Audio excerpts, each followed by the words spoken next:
first season of Love is Blind Italy, we have 4 couples that are making it to the altar. And here are my predictions. Not gonna lie, this season is not giving. And again, it's giving poor foundation engagements. And if any of them get married, I don't know if any of them are going to be long lasting. I don't think any of them are at the point where they should be getting married.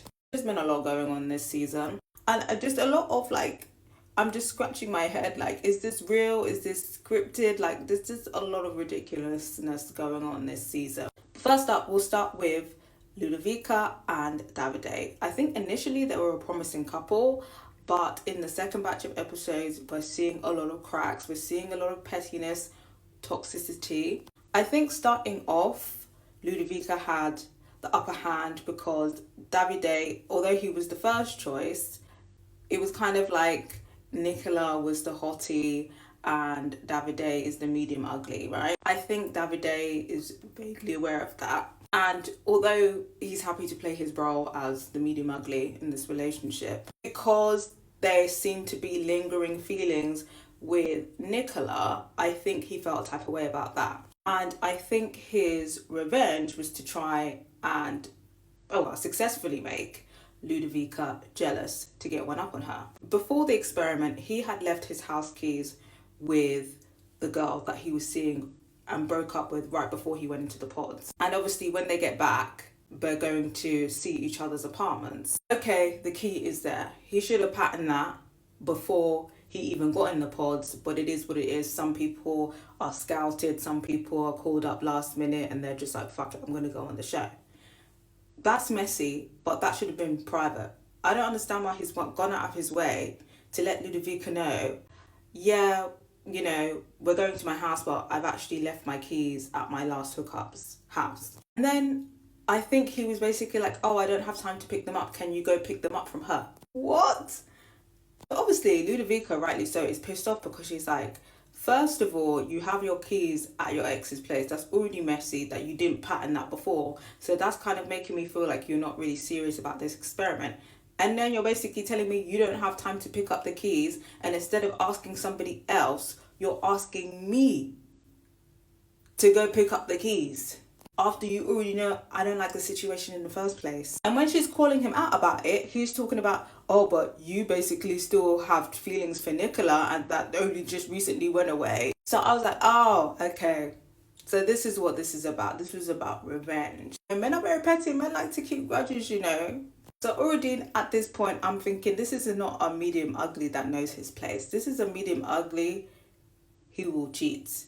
And he will make you the ugly one in the relationship. Another issue that they seem to have is that there seems to be a mutual lack of chemistry. Davide is another man in there that's putting off having sex. Vika is basically like, I feel like we need to have sex to know if the chemistry is good because I don't want to go into a marriage and the sex is shit. I need a test to drive. But it seems like he don't want to do nothing. And she's just basically like, you know, I'm looking for a husband. I'm not looking for a best friend. So to me, when a man delays sexual intimacy, it's giving he's not attracted to her. So it's giving, you know, Davide is a medium ugly who likes to have a pretty girl. And Ludovica, she's not a baddie. She's giving very much average woman. So it seems like that's not really doing it for Davide, and that's why he's longing out the process. But it's kind of like, is he going to get married? Like, does he want to test it out? Like, is he going to get married?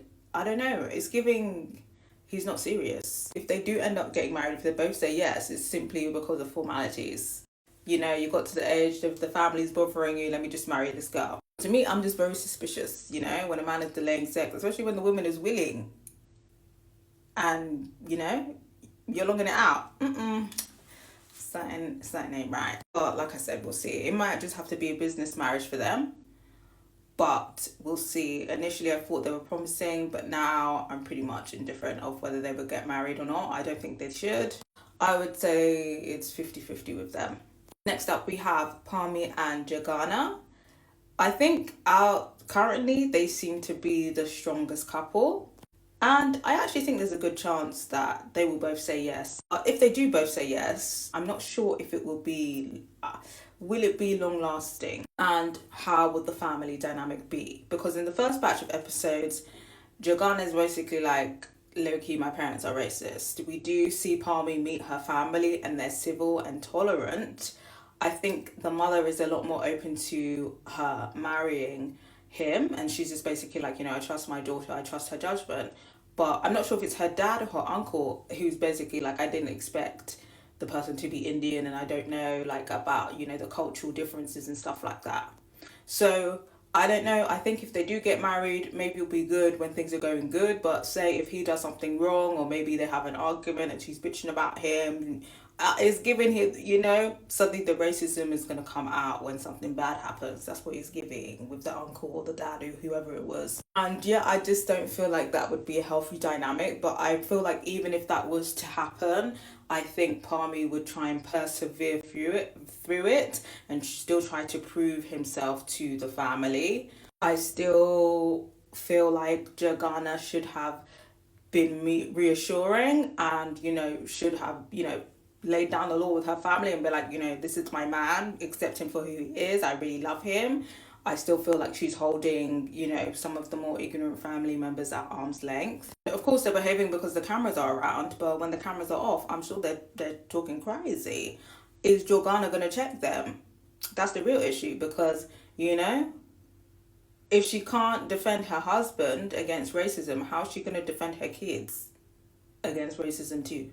Because her kids are now going to be half brown. We need to think about these things when we're getting into interracial relationships. But that's for them to figure out. I think there is a good likelihood that they're both going to say yes. So I'm going to say, I think there is an 80% chance that they're going to say yes. Next up, we have Nicola and Karen.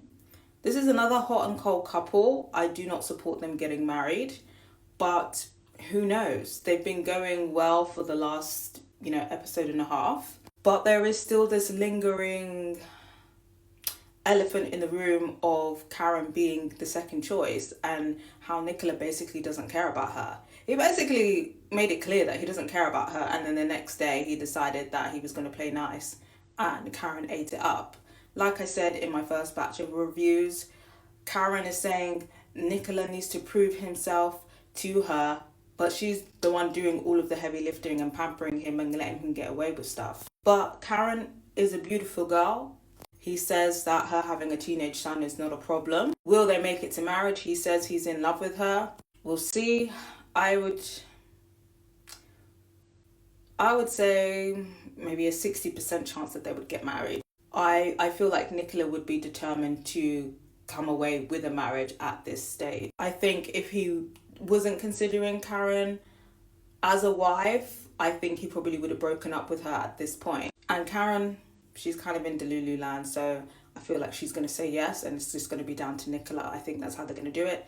Karen's going to say yes first, and we're going to be waiting for Nicola. I think that's what it's going to be. And then lastly, we have Alessandro and Yoni. This is a couple that's giving very much beautiful gowns, beautiful gowns. I know Alessandro is a model. We haven't really seen them have much conflict. They're very much in the honeymoon stage, so I think there's a good chance that they will say yes. But is good looks going to sustain their marriage?